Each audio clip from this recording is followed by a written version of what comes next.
ሰላም ጤና ይስጥልኝ ክቡራን ተመልካቾቻችን ከኢቲቪ ፓርላማ ቻናል ወደ እናንተ እየደረስን እንገኛለን።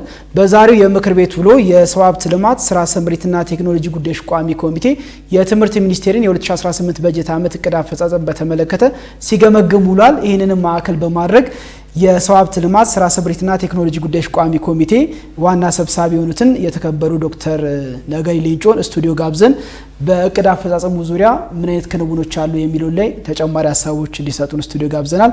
መልካም ቆይታ ይሁንላችሁ። የተከበሩ ዶክተር ነገሪ ለሰጡን ጊዜ ከልብ አመሰግናለሁ። እንግዲህ ቀዳሚ ጥያቄ የማደርገው ዛሬ በምክር ቤት ውሎ የትምህርት ሚኒስቴር የ2018 በጀት ዓመት የመጀመሪያ 3 ወር እቅድ አፈጻጸም ሲገመገም ውሏልና በዚህ የትምህርት ሚኒስቴር የ3 ወር እቅድ አፈጻጸም ላይ ምን አበይት ክንውኖች ተከናውነዋል? በጣም ጥሩ። እንግዲህ እንደምታወቀው ምክር ቤታችን በተለያዩ ቋሚ ኮሚቴዎች በኩል አስፈጻሚ ተቋማትን ስራቸውን ይከታተላል፣ ይቆጣጠራል። በዚሁ መሰረት የትምህርት ሚኒስቴርን የ2018 በጀት ዓመት የአንደኛ ሩብ ዓመት አፈጻጸም ሪፖርት ገምግመናል። የአፈጻጸም ሪፖርቱን በዝርዝር አቅርበዋል። ያንን መሰረት አድርገን በጥንካሬና በጥረት የተለዩትን ለይተን ወደፊት ትኩረት የሚሹ ጉዳዮች ላይ አቅጣጫ ሰጥተናል። ስለዚህ እነሱ በዝርዝር ያቀረቡትን ከመድገም ጠቅለል ያሉ ሀሳቦችን ለማንሳት እንደምታውቀው አሁን ሀገራችን ትላልቅ ሪፎርምን እያካሄደች እንደሆነ ይታወቃል። ከነዚህ ሪፎርሞች ውስጥ ደግሞ የትምህርት ዘርፉ አንዱ ነው ማለት ነው። ሪፎርሙ የተጀመረበት አዲስ ፖሊሲን በመቅረጽ ያንን ተከትሎ ደግሞ የህግ ማዕቀፎችን አዋጆችን ተከትሎ እኛ ራሳችን በከፍተኛ ትምህርት እንዲሁም ደግሞ አጠቃላይ ትምህርትን በተመለከተ ከፍተኛ ትምህርት የጥናትና ምርምር እንዲሁም ደግሞ የኢንዱስትሪ ትስስር አዋጅን ጨምሮ አዋጆችን ስናወጣ ነበርና ይሄ ሪፎርም እንግዲህ አንደኛ ፖሊሲ የህግ ማዕቀፍ ያንን ተከትሎ ደግሞ ሌሎች መሻሻያዎች ተደርገዋል። ለምሳሌ የትምህርት ስርዓት ለውጥ ወይ ካሪኩለም ለውጥ ተደርጓል። እንዲሁም ደግሞ በትምህርት ለትውልድ ፕሮግራም የትምህርት ቤቶቻችን ደረጃ እንዲሻሻሉ የተጀመሩ ስራዎች አሉ። እንዲሁም ደግሞ የመምህራን ስልጠናን በተመለከተ ካሪኩለምንም መሰረት በማድረግ የሚሰጡ የመምህራን ስልጠናዎች በተደጋጋሚ ሲሰጥ ነበረ። እንዲሁም ደግሞ የትምህርት አመራርም ስልጠና። ይሄ ብቻ አይደለም። እንግዲህ የሪፎርሙ አካል የሆኑ ብዙ ስራዎች ስላሉ ያንን መሰረት አድርጎ ለዚህ ዓመት ለ2018 ዓመት ከታቀዱት ውስጥ በመጀመሪያ ሩብ ዓመት ምን ተፈጽሟል የሚሉትን አይተናል። በዛ ውስጥ እንግዲህ አንደኛ የትምህርት ጥራትን፣ አግባብነትን እንዲሁም ደግሞ የፍትሃዊ የትምህርት ተደራሽነትን በተመለከተ የተሰሩ ስራዎች አሉ። እንደምታውቀው ይሄ ሩብ ዓመት ተማሪዎች ወደ ትምህርት ቤት የሚገቡበት ስለሆነ ዩኒቨርሲቲዎችም ተማሪዎችን የሚቀበሉበት ስለሆነ በተለይ የአጠቃላይ ትምህርት ህፃናት ለትምህርት የደረሱ ህፃናት ሁሉም ተመዝግቦ ትምህርት ገበታቸው ላይ እንዲሆኑ ትምህርት ሚኒስቴር ምን ሰርተዋል የሚለውን ያየንበት ሁኔታ አለ። እንግዲህ በአንዳንድ የጸጥታ ምክንያት አሁንም ያልተመዘገቡ ልጆች እንዳሉ በሪፖርቱ የቀረበ ቢሆንም ከአምና በተሻለ ሁኔታ ዘንድሮ የተማሪዎች ምዝገባ የተካሄደ ይሆናል። አሁንም ደግሞ ቁጥራቸው ቀላል የማይባል ህፃናት ያልተመዘገቡ መሆኑን በሪፖርቱ የተገለጸበት ሁኔታ አለ ማለት ነው። ያን ብቻ ሳይሆን የትምህርት ቤት ምገባ ፕሮግራምም አለ። የትምህርት ጥራትን ለማሻሻል አንዱ ተማሪዎቻችን በተለይም ደግሞ አጠቃላይ ትምህርት የአንደኛ ደረጃ ከዛም አልፎ ቢቻል እስከ መካከለኛ ደረጃ ተማሪዎችን ለመመገብ በተያያዘው እቅድ መሰረት በአዲስ አበባና በአንዳንድ ክልሎች ኦሮሚያን ጨምሮ ጥሩ አፈጻጸም እንዳለ ሪፖርቱ አቅርበዋል።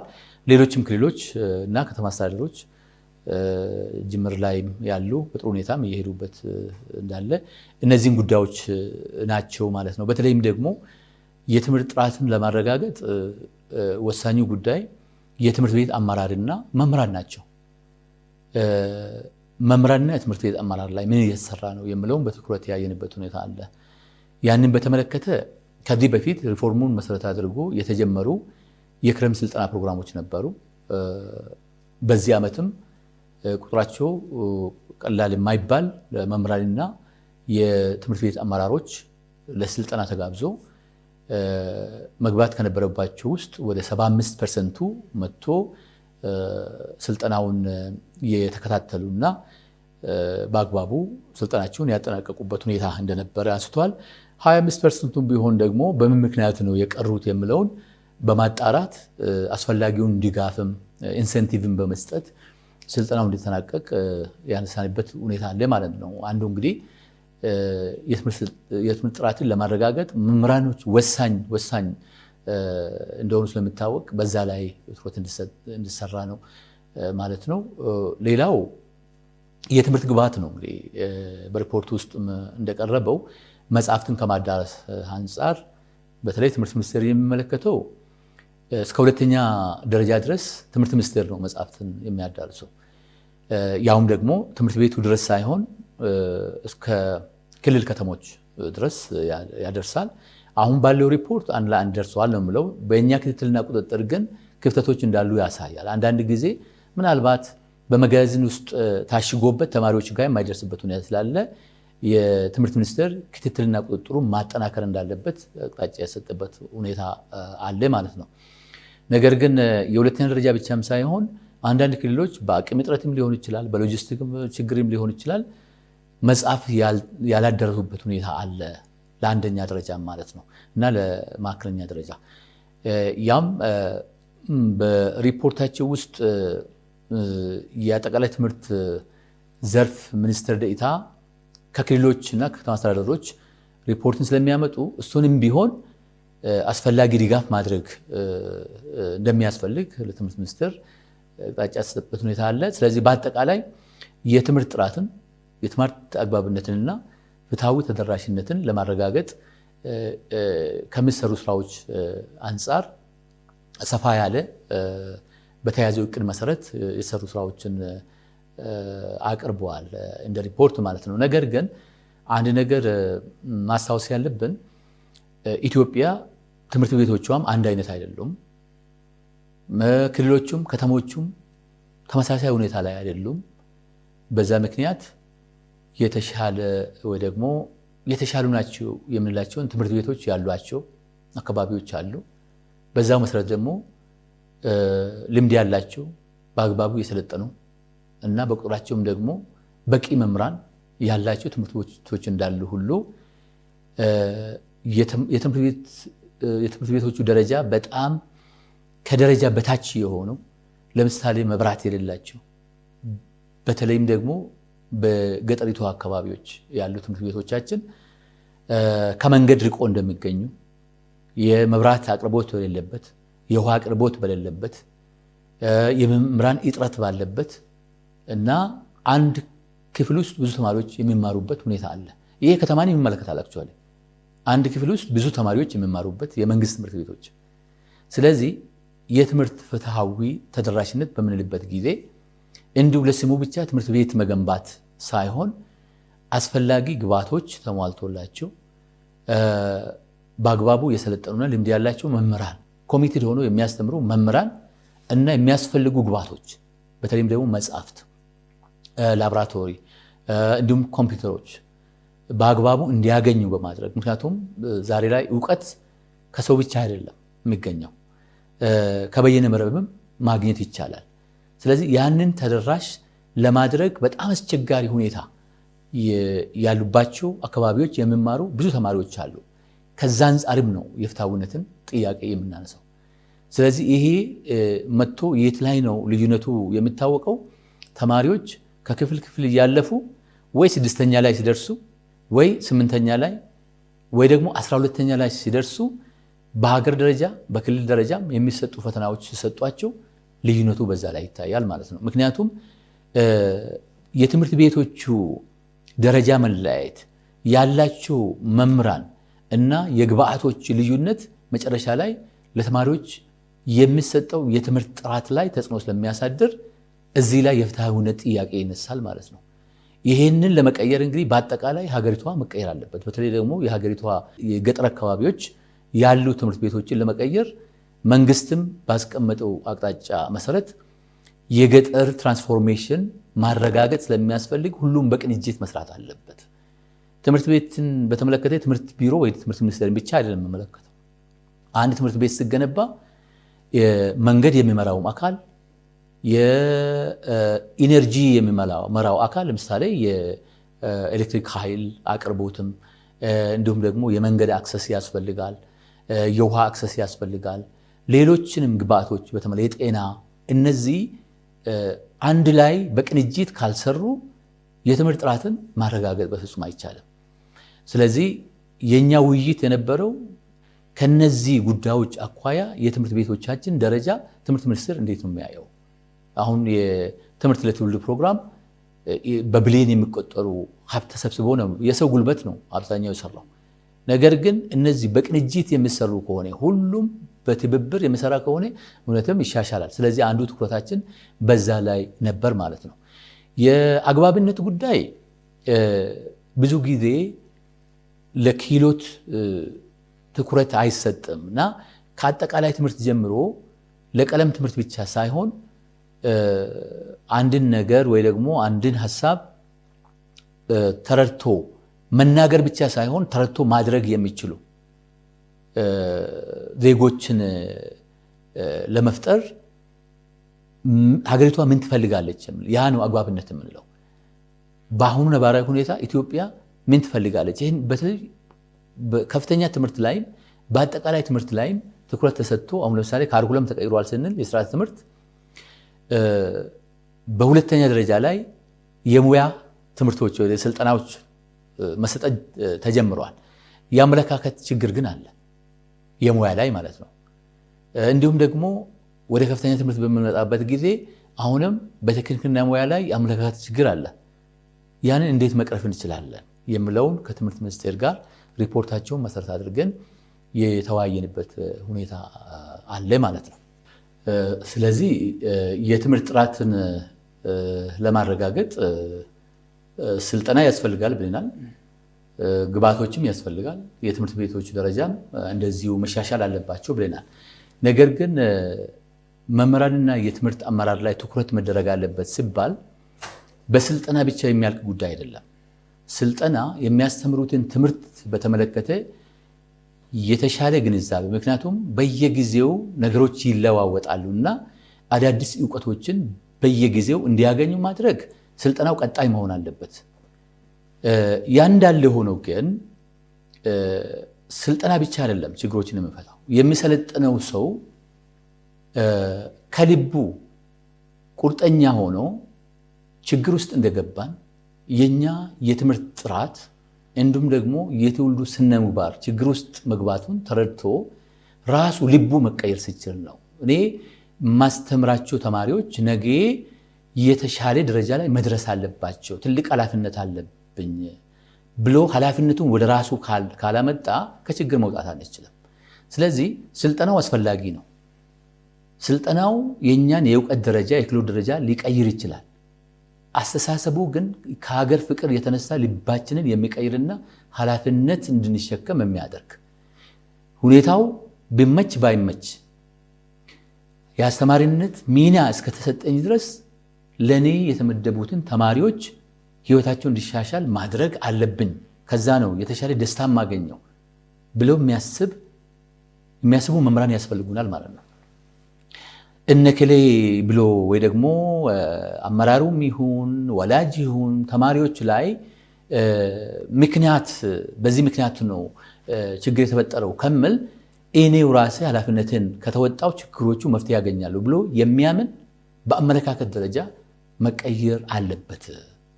ያንንም ደግሞ እውነት ለመናገር እንደ ሀገር ያለንበትን ደረጃ በአግባቡ ለምንድን ነው በዚህ ደረጃ ኋላ የቀረን የሚለውን ሐሳብ እንዲረዱ ማድረግ ምን ያስፈልጋል? ደረቅ ስልጠና ብቻ አይደለም ማለት ነው። ስልጠናው ያስፈልጋል። ሲሰለጥኑም ደግሞ አስፈላጊው መበረታቻም ሊሰጣቸው ይገባል። እንደ ማንኛውም ሰው ለማንኛውም የመንግስት ሰራተኛ ያ ትኩረት ያስፈልጋል። ሀብት ከየትም መጥቶ ሲሰለጥኑ ሞቲቬትድ ሆኖ እንዲሰለጥኑ ማድረግ ያስፈልጋል። ከዛ ባሻገር ግን የራሳቸው ኮሚትመንት እንዲሆኑ በፍቅር እንዲያገለግሉ ያ ነው እኮ ሰው ይወጣል ብሎ ከማይታሰብበት በጣም ሩቅና ትምህርት ካልደረሰበት አካባቢ እኔን ጭምር ያወጡ መምህራኖች ናቸው አውቃለሁ። የነሱ ምክር አውቃለሁ። ስለዚህ ከሰጣቸው የማስተማር ሙያ ወይ ሰብጀክት አልፎ ትውልድን የሚቀርጹ መምህራን ያስፈልጉናል። እንግዲህ መምህራን ላይ ኃላፊነትን መጫን ብቻ አይደለም፣ የነሱን ጥቅም ማስጠበቅም ሌላ ጉዳይ ነው። አሁን መንግስት ከቅርብ ጊዜ ጀምሮ አንዳንድ ነገሮችን ትኩረት አድርጎ ለመቀየር እየሰራ እንደሆነ ይታወቃል። መምህራን ቤት ያስፈልጋቸዋል። የስራቸው ጫና ይታወቃል። የተሻለ ኑሮም ያስፈልጋቸዋል። ያንን በተመለከተ መንግስት የሚችለውም በየጊዜው እንደሚያደርግ ቃል ገብቷል። የሚያደርግበት ሁኔታም አለ። የተጀመሩ ስራዎችም ይኖራል ከገበያቸውም አንጻር ማለት ነው። ነገር ግን ምናልባት ከደሞዝ በመለስም መምህራኖችን ለማበረታታት በየአካባቢው ያለው አመራር ትኩረት ሰጥቶ ትምህርት ቤትንና የትምህርት አመራርን መምህራንን መደገፍ ከፈለገ ብዙ ስራዎች መሰራት እንደሚችሉ እረዳለሁ። ስለዚህ በየአካባቢው በየክልሉ በየወረዳው ዞኑ ያሉ አመራርም መምህራን ላይ ኢንቨስት ካደረገን አሁን የኛ ትምህርት ጥራት ከገባበት ችግር ልናወጣው እንችላለን ብሎ ትኩረት ሰጥቶ መስራት ያስፈልጋል የሚል አስተያየት አለ። በጣም ጥሩ። እንግዲህ የተከበሩ ከዚህ ጋር እያይዘን እንድናነሳው የምፈልገው በተለይ ከዚህ ከቅድመ አንደኛ ደረጃ ቀጥሎ ከዛ ቀጥሎ ደግሞ የሁለተኛ ደረጃ የትምህርት ስርዓትን ተከትለን እንጓዛለን። የሚጠናቀቅበትና ወደ ከፍተኛ የትምህርት ተቋም የሚገባው የ12ኛ ክፍል ብሔራዊ ፈተና ሲፈተኑ ነው ተማሪዎች። ነገር ግን ሪፖርቶች እንደሚያመለክቱት በየዓመቱ የ12ኛ ክፍል ደረጃ ላይ ደርሰው ለፈተና የሚቀርቡ ተማሪዎች ቁጥራቸው እያነሰ ነው። ከዚህ ጋር በተያያዘ ቋሚ ኮሚቴው ለትምህርት ሚኒስቴር ምን አይነት አቅጣጫዎችን ያስቀመጠው? ጥሩ። የትምህርት ሚኒስቴርን የአንደኛ ሩብ ዓመት አፈጻጸም ስንገመግም አንዱ የለየነው ጉዳይ ይሄንን ነው። ከሁለት ዓመት በፊት በተደጋጋሚ 12ኛ ክፍል የሚፈተኑ ተማሪዎች ፈተና የሚያልፉት ቁጥራቸው በጣም አነስተኛ እንደሆነ አንስተን ነበር። መጀመሪያ ዓመት ያው እንዲሁ ያፈታተን ሁኔታውን የሚፈተኑበትንም ወደ ዩኒቨርሲቲ በማምጣት መፈተን ስለተጀመረ ሊሆን ይችላል ብለን ነበር። ሁለተኛው ዓመትም ከዛ በታች ሲሆን ይሄ ነገር መጠናት አለበት ብለን ያለበት ሁኔታ አለ ያኔ ማለት ነው። ከዛ ያንን ጥናት አጥንቶ አቅርበዋል። በዛ ጥናት መሰረት ደግሞ መስተካከል ያለባቸው እንዲስተካከሉ መቅጣጫ የሰጠንበት ሁኔታ አለ። አሁን ዘንድሮ ትኩረት ያደረግነው 12ኛ ክፍል የሚያልፉ ተማሪዎች ዘንድሮ እንግዲህ ወደ 8.9% ነው። አሁና ወደ 5.4 እንደዛ ነው። ከዛ በፊት 3.2 እንደዛ ነበረ። አሁን ዘንድሮ ባለፉት 2013 2012 2014 ደግሞ ሁለት ጊዜ ነበር እንግዲህ በኮቪድ ምክንያት የተላለፈውን ጨምሮ ፈተና የተሰጠው 2015 2016 ከ2017 ከተፈተኑ ቁጥራቸውን በምናይበት ጊዜ ከጊዜ ወደ ጊዜ እየቀነሰ መጥቷል። እንዲሁ ለአብነት 2013 የተፈተኑት ቁጥራቸው ኤግዛክትሊ ባይሆንም ከ900 ሺህ በላይ ነበሩ። ከ900 ሺህ ተማሪዎች በላይ 12ኛ ክፍል ተፈትነዋል። ከዛ እየቀነሰ የመጣ እና ወደ 2014 ወደ 700 ሺህ ወደ 740 ሺህ እንደዛ ቀነሰ ማለት ነው። 2015 ደግሞ ከዛ በታች ወደ 715 እንደዛ ሺህ ቀነሰ ማለት ነው። ቀስ እያለ 2016ም እንደዚሁ እየቀነሰ መጣ ከነበረው በታች ማለት ነው። ያኔ ቀላል አይደለም እኮ ከ100 ሺህ እንደዚህ ወደ 100 ሺህ የሚጠጋ ቁጥር በየዓመቱ እየቀነሰ መጣና 2017 የተፈተኑት ወደ 585 ሺህ ተማሪዎች ናቸው። ይሄ አዝማሚያው ምንድነው ትሬንዱ ምንድነው የሚያሳየው? 12ኛ ክፍል የሚፈተኑ ተማሪዎች ከዓመት ዓመት ቁጥራቸው እየቀነሰ ይመጣ ማለት ነው። አሁን ያለፉት መቶኛ ወይ ደግሞ ፐርሰንቴጁ ጨመረ የምንለው የተማሪ ቁጥርን የጨመረ እንዳልሆነ ያመለክታል። ያለፈው የተማሪ ብዛት አይደለም የጨመረው፣ ከተፈተኑት ተማሪዎች አንፃር ሲታይ ቁጥሩ ጨምሯል ነው። ግን በአብዛኛው ቁጥሩን በምናይበት ጊዜ የተፈታኞች ቁጥር በቀነሰ ቁጥር በዛው መጠን ደግሞ የሚያልፉት ተማሪዎች ቁጥራቸውን ብናይ እየቀነሰ መጥተዋል ማለት ይቻላል። ስለዚህ አንዱ የጠየቅነው ለምንድን ነው የሚል ጥያቄ። አሁን አንዳንድ ሚዲያዎች የ12ኛ ክፍል ተፈታኞች ፈተናውን ያለፉት ቁጥራቸው ያነሰበት ምክንያት ይጠና ብሎ ቋሚ ኮሚቴው አቅጣጫ ሰጠ የተባለው ስህተት ነው። ዘንድሮ እንደዚህ አላልንም። እንድጠና የፈለግነው ከጊዜ ወደ ጊዜ ለምንድን ነው ቁጥሩ እየቀነሰ የመጣው?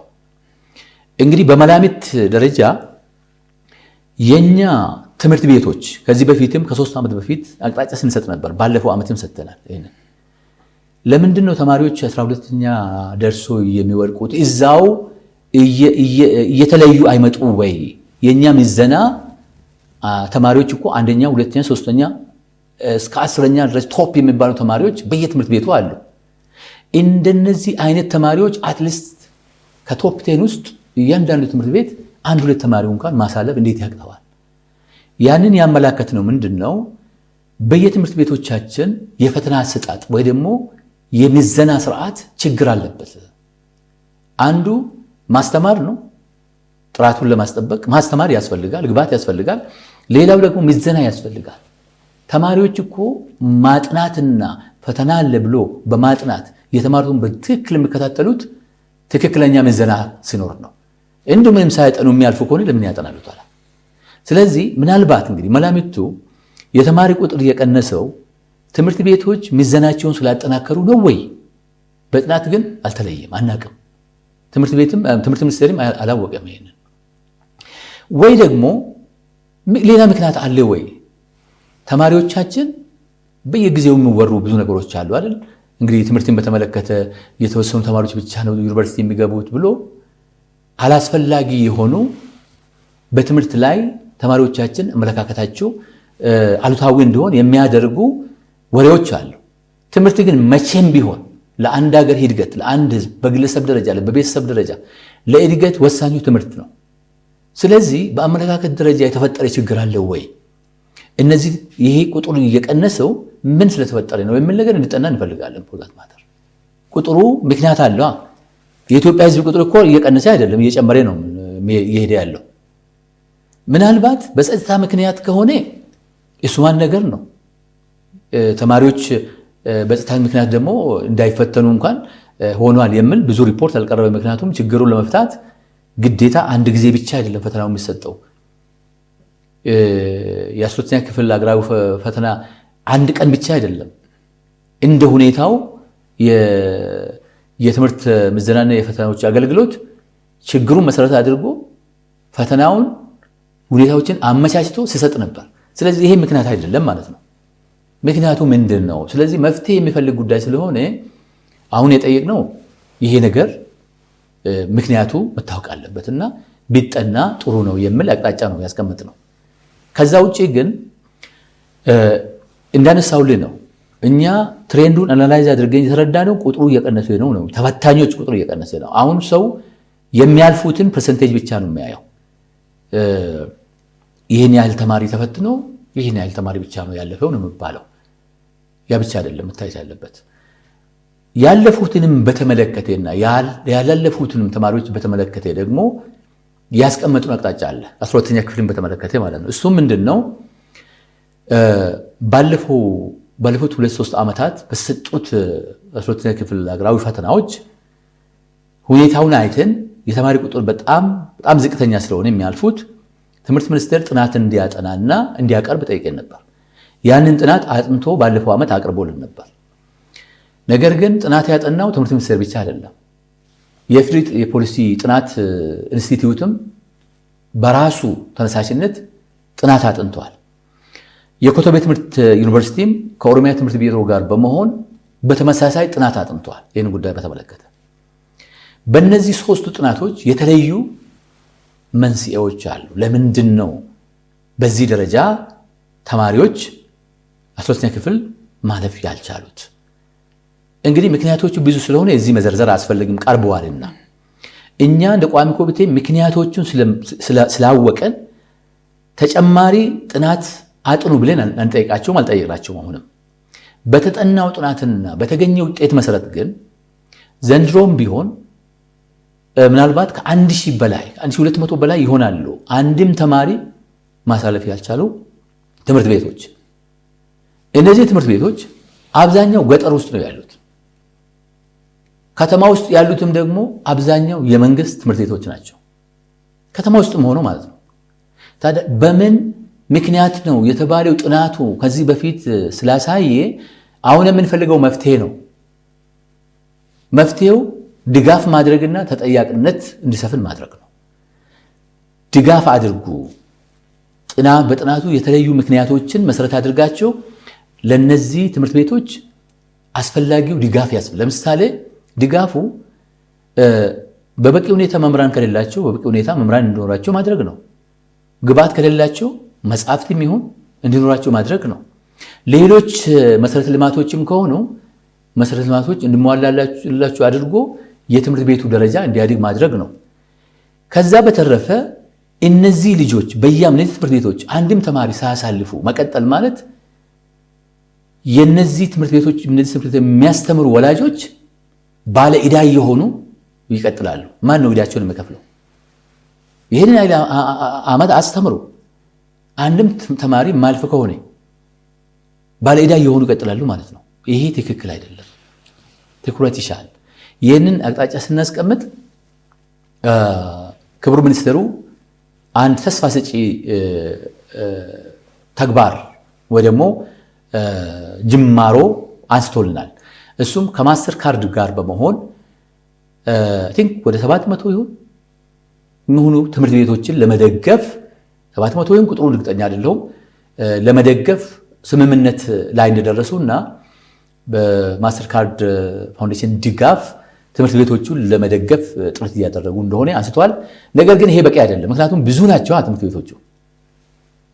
አቅም እኮ ይኖራል። በየክልሉ አቅም አለ፣ በየከተማው አቅም አለ፣ በየፌደራል ተቋማት አቅም አለ። እነዚህን አቅሞች በማሰባሰብ እነዚህ ትምህርት ቤቶች ላይ ሰርተን በሚቀጥለው ዓመት አንድም ትምህርት ቤት ቁጥሩ ሊለያይ ይችላል እንጂ 12ኛ ክፍል ሀገራዊ ፈተና የማያሳልፍ ሊኖር አይገባም ብለን ካልሰራንበት ኢዳው ቀላል አይደለም ማለት ነው። ኢትዮጵያ ውስጥ ያለው አሁን ልዩነት ማለት ነው በገጠር በከተማ መካከል፣ በከተማም ደግሞ እንዲሁ በግል ትምህርት ቤትና በመንግስት ትምህርት ቤት መካከል ይሄ እየቀጠለ ከሄደ ጥሩ አይደለም። እኛ መገንባት ከምንፈልገው ኢትዮጵያ እኛ ህዝባችንን ተጠቃሚ እንዲሆኑ ከምንፈልገው ከመንግስት አቅጣጫ ጋር ፍጹም ስለማይሄድ በዚህ ላይ ትኩረት መደረግ አለበት የሚል ነው እየተነሳው ማለት ነው። ስለዚህ በጥናቱ ውጤት መሰረት መፍትሄ እንፈልጋለን። መፍትሄውን አሁን የ6 ወር በሚያቀርቡበት ጊዜ ይሄ ጥያቄ አሁንም ያደረጉትን ወይ ደግሞ ምናልባት እነዚህ ትምህርት ቤቶች ላይ ምን ኢንቨስት አደረጉ የሚል ምን ይከታተል ይሆናል። በእኛ ክትትልና ቁጥጥርም በአካል ሄደን የምናይበት ሁኔታ ይፈጠራል።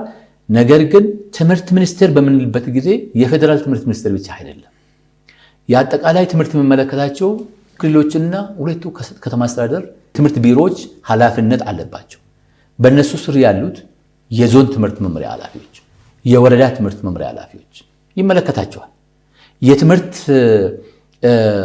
ባለድርሻ የሆነ አካላት ሁሉ ወላጅ ጨምሮ ይመለከታቸዋል። ስለዚህ ህመሙ ሊሰማን ይገባል። የገባንበት ሁኔታ እንዲሁ ቀላል አይደለም። ይህን ያህል ተማሪ ከአንድ ሺህ ትምህርት ቤት ማለት እኮ ቀላል አይደለም። ምን ያህል ተማሪ ይማርበታል ብሎ መገመት ያስፈልጋል። ስለዚህ በዚህ ላይ ትኩረት እንዲደረግ ነው ማለት ነው አንዱ አቅጣጫችን። በጣም ጥሩ። ከዚህ ውጪ እንድናነሳው ደግሞ የምፈልገው ከከፍተኛ ትምህርት ተቋማት ጋር በተያያዘ ነው። ከነሱ ጋር ያለውን አሰራር በተመለከተ በተለይ የዩኒቨርሲቲ ፕሬዚዳንቶች ጋር በተያያዘ እየተሰራ ያለው ስራ ሲገመግም ነበርና ቋሚ ኮሚቴው በተለይ የዩኒቨርሲቲ ፕሬዚዳንቶች የሚሾሙበት መንገድ በውድድር የሚሆንበትን አቅጣጫ ከመጠቆምና በአጠቃላይ ለትምህርት ሚኒስቴር ደግሞ ሌላ የቤት ስራ ከመስጠት አንጻር ምን አይነት አቅጣጫውን ያስቀመጣችሁት? በጣም ጥሩ። እስካሁን ስንወያይበት የነበረው በአብዛኛው የአጠቃላይ ትምህርትን የሚመለከት ነው። የትምህርት ቤት ምገባውም ቢሆን የመምህራን ስልጠናም ቢሆን እንዲሁም ደግሞ የፈተና የምዘና የ12ኛ ክፍል አብዛኛው ከአጠቃላይ ትምህርት ጋር የተያያዘ ነው። አሁን ያነሳው ጥያቄ የትምህርት ሚኒስቴር በሁለት የትምህርት ልማት ዘርፎች ወይ ደግሞ የአጠቃላይ ትምህርት ልማት ዘርፍና በአንድ ሚኒስትር ዴኤታ የሚመራ የከፍተኛ ትምህርት ልማት ዘርፍ በሌላ ሚኒስትር ዴኤታ የሚመራ እና ሁለት ተጠሪ ተቋማት አሏቸው። በከፍተኛ ትምህርት ልማት ዘርፍ ያሉት የመንግስት ዩኒቨርሲቲዎች አሉ። አክቹዋሊ የግል ከፍተኛ ትምህርት ተቋማትም በእነሱ ስር ሆኖ በትምህርትና ስልጠና ባለስልጣን በትኩረት ክትትል የሚደረግባቸው እንደሆነ ይታወቃል። ስለዚህ ላነሳው ጥያቄ ወደዛ ከመጣቴ በፊት አሁንም የትምህርት ጥራት ጉዳይ ማንሳት አለብን። በከፍተኛ ትምህርትም ማለት ነው። የትምህርት ጥራትና የአግባብነት ጉዳይ ይነሳል። እዛ የፍትሃዊነት ጉዳይ ራሱ ይነሳል። ምክንያቱም ሁሉም ዩኒቨርሲቲዎቻችን አንድ አይደሉም፣ ልዩነት አላቸው። አንጋፋ የሚባሉ ዩኒቨርሲቲዎች አንጋፋ የሆኑ መምህራን፣ ፕሮፌሰሮች በማይረግ ደረጃም ረዳት ፕሮፌሰሮች ወይ ደግሞ ተባባሪ ፕሮፌሰሮች ያሉበት እንዲሁም ደግሞ በአስፈላጊ ግብዓቶች ላቦራቶሪ ከሆነ እንዲሁም ደግሞ ሌሎች ኮምፒውተር ይሁን ወቴቨር ቴክኖሎጂ የተሟላላቸው ናቸው። አንዳንዶቹ አዳዲሶቹ ደግሞ ለምሳሌ የአንደኛው ትውል ሁለተኛ፣ ሶስተኛ፣ አራተኛ እያለን በልየታ ደረጃ ደግሞ እንደዛው የምርምር ዩኒቨርሲቲዎች እንዲሁም ደግሞ የአፕላይድ ዩኒቨርሲቲዎች እያለን የአጠቃላይ ዩኒቨርሲቲዎች እንዲሁም ደግሞ የትምህርት አለ፣ የቴክኖሎጂ አለ። በዚህ ሁኔታ ለይተናቸው። ስለዚህ አቅማቸው በአንድ ደረጃ ወይ ደግሞ በእኩል ደረጃ ስላልተገነባ የተለያዩ ጥያቄዎች አሏቸው። ስለዚህ ይሄ ምንድነው የሚያመለክተው? ተማሪዎች የ12ኛ ክፍል ተፈትነው ካለፉ በኋላ ምደባ ተሰጥቷቸው፣ ምክንያቱም አብዛኛው ምደባ ነው አሁን የሚማሩት ከአዲስ አበባ ዩኒቨርሲቲ እሱ ራስ ገዝ ስለሆነ በራሱ ነው የሚቀበለው። እንዲሁም ደግሞ እነዚህ ሁለቱ የአዳማ ሳይንስና ቴክኖሎጂ ዩኒቨርሲቲ እና የአዲስ አበባ ሳይንስና ቴክኖሎጂ ዩኒቨርሲቲም በራሱ ፈትኖ ነው የሚወስደው። አብዛኛው ግን ዩኒቨርሲቲዎቻችን ያ ማለት ወደ 44 የሚሆኑ የመንግስት ዩኒቨርሲቲዎች በምደባ ነው የሚቀበሉት። እነዚህ ተማሪዎች እንግዲህ እንደ እድላቸው አንድ ዩኒቨርሲቲ ላይ ይማራሉ። ዩኒቨርሲቲዎቹ ያሉበት ደረጃ ግን ስለምንለያይ በትምህርት ጥራት ላይ ራሱ ተጽዕኖ አለ። ስለዚህ የከፍተኛ ትምህርት ጥራትን ለማረጋገጥም የከፍተኛ ትምህርት ልማት ዘርፍ በሚመራው ሚኒስትር ዴኤታ በሚመራው እየተደረገ ያለው እንቅስቃሴ በሪፖርቱ በአግባቡ እንደተመለከተው ለምሳሌ የኤምኦዩ መፈራረም አለ። ያ ማለት ከዩኒቨርሲቲ አመራርና ከቦርድ አመራር ጋር በመሆን ትምህርት ሚኒስቴር ይሄንን ኪ ፐርፎርማንስ ኢንዲኬተርስ የሚሉትን ለይቶ የከፍተኛ ትምህርት አመራሮች ይሄንን መፈጸም አለብን፣ ይሄንን መፈጸም አለባቸው፣ አሁን እንፈጽማለን ብሎ ቃል የሚገቡበት ተጠያቂነትም የሚከተልበት ሁኔታ አሰራር አለ። እሱ በሪፖርቱ ቀርቦ አይተናል። በጣም ጥሩ አሰራር ነው። ነገር ግን ይህንን መፈራረም እንዳለ ሆኖ ግን የትምህርት ጥራት እንዲረጋገጥ ከነሱ ተልዕኮ አኳያ ደግሞ ማስተማር ብቻም ሳይሆን የጥናትና ምርምር ስራም ስለሚሰሩ እንዲሁም ደግሞ የማህበረሰብ አገልግሎት ወይ ጉድኝት የሚባል አገልግሎትም ስለሚሰጡ የመማር ማስተማሩም ኃላፊነት ስላለ ምን ጎደላቸው የሚለውን ነገር መከታተል አስፈላጊ ነው ብለን ነው አቅጣጫችን። እንደዛ ነው። አንዱ እንግዲህ የትምህርት ጥራት የሚረጋገጠው በአመራሩና በመምህራን በቅንጅት ኮሚትድ ሆነው ከመስራት የተነሳ ስለሆነ አመራሪን በተመለከተ አመራር እንዴት መደባል ወደሚለው መምጣት አለብን። ያንተ ጥያቄ እሱን ስለሚመለከት ማለት ነው። አንድ አመራር ለምሳሌ የዩኒቨርሲቲ ፕሬዝዳንትና ምክትል ፕሬዝዳንቶች አሉ። ፕሬዝዳንትም ይሁን ዩኒቨርሲቲ ፕሬዝዳንት ኃላፊነት በሚወስዱበት ጊዜ የሚመደቡበት ሁኔታ ፈልጎ ሲመደቡ ወይ ደግሞ ይህንን ለውጥ ማምጣት ፈልጋለሁ እችላለሁ ብሎ ተወዳድረው ሲመደቡና እንዲሁ ፒክ ተደርጎ ሲመደቡ አፈጻጸማቸው አንድ ነው ማለት ይከብዳል። እንዲሁም ደግሞ በሚያገለግሉት ኮሚኒቲ ጋርም ያለው ግንኙነትም እንደዛው ይለያያል። ስለዚህ ከዚህ በፊት በሀገራችን ዩኒቨርሲቲዎች በተለይ የመንግስት ዩኒቨርሲቲዎች የአመራር ምደባን በተመለከተ ከዚህ በፊት መንግስት ሲመድብ ነበር። ነገር ግን ከቅርብ ጊዜ ወዲህ ዓመታትን ያስቆጥረዋል በውድድር ተደርጎ ነበር። ይሄ እንግዲህ የሪፎርም የመንግስት ለውጥ ከመደረጉም በፊት ውድድር ነበር። ያም ይሁን ግን የመንግስት እጅ ይኖርበት ነበር። እሱም ቢሆን ያ መመሪያ መሰረት አድርጎ ይፈጸም የነበረው አሁን ደግሞ ከቅርብ ዓመታት ጀምሮ ወደ 2 ዓመት እንደዚህ ሊሆን ነው። አንዳንድ ችግሮች በሚስተዋሉባቸው ዩኒቨርሲቲዎች ተብሎ ሪፖርት እንደተደረገልን በትምህርት ሚኒስቴር ምደባ እየተካሄደ ማለት ነው። ያውም ደግሞ በተጠባባቂነት ምደባ እየተሰጠ ፕሬዝዳንቶች የሚመደቡበት ሁኔታ ነበረ። ፕሬዝዳንቶች ብቻ አይደለም፣ ምክትል ፕሬዝዳንቶችም በዚህ ሁኔታ በቦርዶች ይመደባሉ። ተጠባባቂ ተብሎ ነው የሚመደበው። ተጠባባቂ ተብሎ ዓመት መቆየት ማለት እንግዲህ ትንሽ ጥያቄ ያስነሳል። ስለዚህ የኛ አቅጣጫ ምንድነው? እነሱ አንድ ነገር ለማስተካከል ይፈልጋል። አንደኛ ችግር ያለባቸው ዩኒቨርሲቲዎች በአመራር ደረጃ ውድድር እስኪካሄድ ድረስ የሚሉበት ሁኔታ አለ። ኦኬ፣ በተወሰነ ደረጃ እንረዳለን። ነገር ግን ትሬንድ የሆነ የቀጠለና ካሉን 47 የሚሆኑ ዩኒቨርሲቲዎች ወደ ግማሽ የሚጠጉት አሁን እንዲሁ በተጠባባቂነት የተመደቡ ናቸው። ተገቢ አይደለም ነው የኛ አቅጣጫ። ካስፈለገ መመሪያ ጊዜ ሰጥቶ መሻሻል ያለበትም መመሪያ በማሻሻል በዚህ ሁኔታ ይህንን መስፈርት የሚያሟሉ ብቻ ናቸው ፕሬዝዳንት የሚሆኑ ምክትል ፕሬዝዳንት የሚሆኑት ብሎ በዛ አዲስ መመሪያ መሰረት ክፍት ማድረግ አለበት እንጂ 1 ዓመትና ከዛ በላይ እንዴት በተጠባባቂነት ማሰራት ተገቢ አይደለም ነው የኛ አቅጣጫ። ያንን እንደተቀበሉና መመሪያውም እየተጠናቀቀ እንደሆነ ነው የተረዳ ነው ማለት ነው።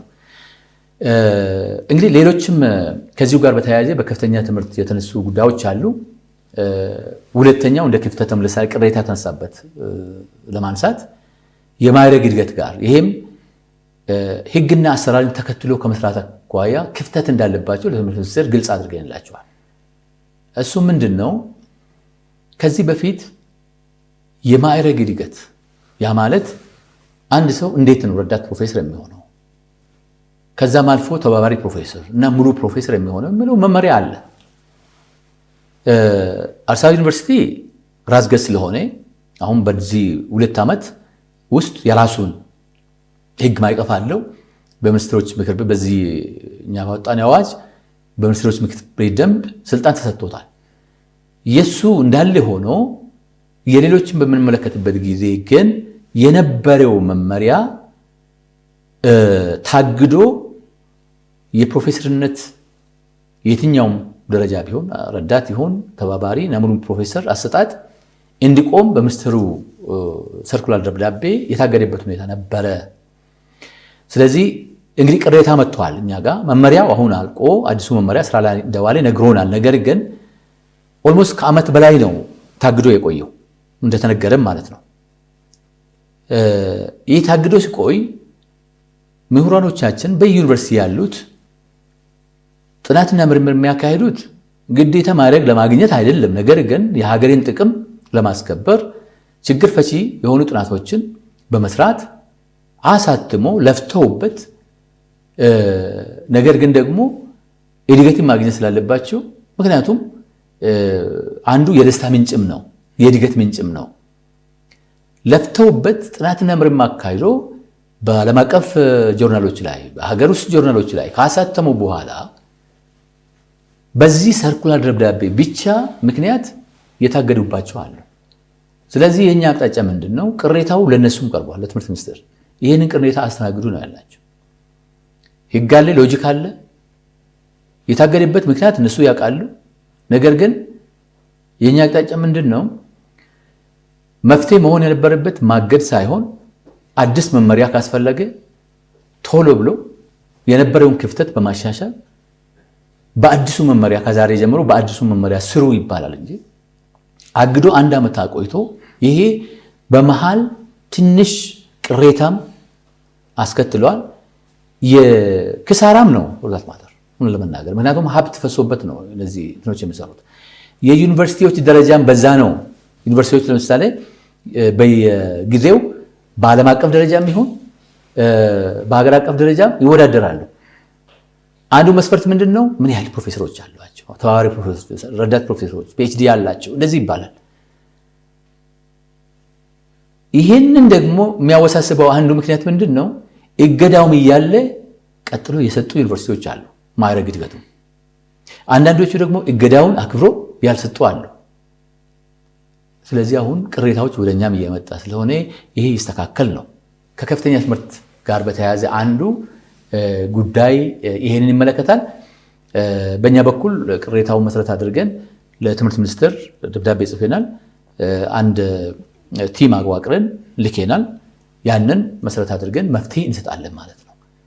የመልካም አስተዳደር መገለጫው አንዱ እንግዲህ ውድድር ነው። ሰዎች በብቃታቸው ባላቸው ልምድ ባላቸው ትምህርት ዝግጅት እና ለማገልገል ባላቸው ፍቅር ፈቃደኝነት ነው እንጂ አንዳንድ ጊዜ አሁን እያደረግነው ባለው ሁኔታ መቀጠል ስለሌለበት ይሄ የምደባው ይሁን የማዕረግ አሰጣጡም የመልካም አስተዳደር ክፍተት ሆኖ እንዳይቀጥል መፍትሄ እንዲሰጥ ብለናል። በፊት ከነበረ ሁኔታ ግን ትምህርት ሚኒስቴር ነው ለመናገር የሰጣቸውን ግብረ መልሶች በአዎንታ መልኩ ተቀብሎ መፍትሄ ለመስጠት የስማማንበት ሁኔታ አለ ማለት ነው። በጠዋቱ ውይይታችን ከከፍተኛ ትምህርት አንጻር ሶስተኛ ማነሳለ ጉዳይ ምንድነው? በየጊዜው ክትትልና ቁጥጥር በምናደርግበት ጊዜ የከፍተኛ ትምህርት ተቋማት ሁለት ዋና ዋና ጉዳዮች ያነሳሉ። በጀት ቋሚ ነው። የበጀት እጥረት ቋሚ ነው። ሁሉ ጊዜ በጀት እጥረት አለብን ነው የሚሉት። ጥራት የትምህርት ጥራትና የጥናትና ምርምር ጥራት ደግሞ ያለ በቂ ፋይናንስ አይሆንም እናውቃለን። ሌላው ከዚሁ ከበጀት ጋር የተያያዘ ሊሆን ይችላል ወይ ደግሞ ከመልካም አስተዳደር ጋር ሊሆን ይችላል። ኮንትራት የወሰዱት ጠፍቶባቸው ሊሆን ይችላል። በየዩኒቨርሲቲው ትላልቅ ህንፃዎች ተጀምሮ የቆሙበት ሁኔታ ነው አንዱ። በየዩኒቨርሲቲው የለም ተጀምሮ የቆመ ህንፃ ወይ ደግሞ ግንባታ የለም የሚል ምናልባት በጣም ጥቂት ቢሆን ነው ካሉ ዩኒቨርሲቲዎች። ይሄ የህዝባችን ሀብት የሀገር ሀብት ስለሆነ ታቅዶበት በስምምነት በጀት ተይዞለት ከሆነ አሁንም የኛ አቅጣጫ ምንድነው? ለትምህርት ሚኒስቴር በጽሁፍም ከዚህ በፊት አቅርበንላቸዋል። ከፋይናንስ ሚኒስቴር ጋር በመተባበር ጥናት አካሂዶ እነዚህ የቆሙት ግንባታዎች ተጠናቆ ወደ አገልግሎት እንዲገቡ ነው አንዱ ማለት ነው። ምክንያቱም ይሄ የሀብት ብክነት ስለሚያስከትል የግንባታ ወጪም ደግሞ በቆየ ቁጥር እየጨመረ ስለሚሄድ የኛ አቅጣጫ ይሄንን ይመስላል። ሪፖርታቸው ውስጥም ይሄ ችግር እንዳለ አክቹአሊ በጥናት የለዩበት ሁኔታ እንዳለ ቲም አቋቁሞ አጥንቷል። ይሄ መፍትሄ ይፈልጋል ማለት ነው። በሌላ መልኩ የከፍተኛ ትምህርት ተቋማት የሚያነሱት ሁለተኛው ቅሬታ የሚጠቀሙባቸው ተሽከርካሪዎች የአመራሩ ፕሬዝዳንቱ ጨምሮ አንዳንዶቹ ፕሬዝዳንቱም የተሻለ መኪና የለውም ፎርዛት ማለት በክራይ ነው ለምንም ብሎ በክራይ የተገኙትም መኪኖች ይጠቀማሉ። የሰራተኞች መመላለሻ አውቶቡሶች ጭምር በክራይ ነው የሚጠቀሙበት። ይሄንን ባለፈው አይ ቲንክ በ2016-2017 አንዱ ሊሆን ይችላል ለሁሉም ዩኒቨርሲቲዎች ግልባጭ ያደረገን ደብዳቤ ለትምህርት ሚኒስቴርና ለፋይናንስ ሚኒስቴር ሚኒስቴር ልከናል።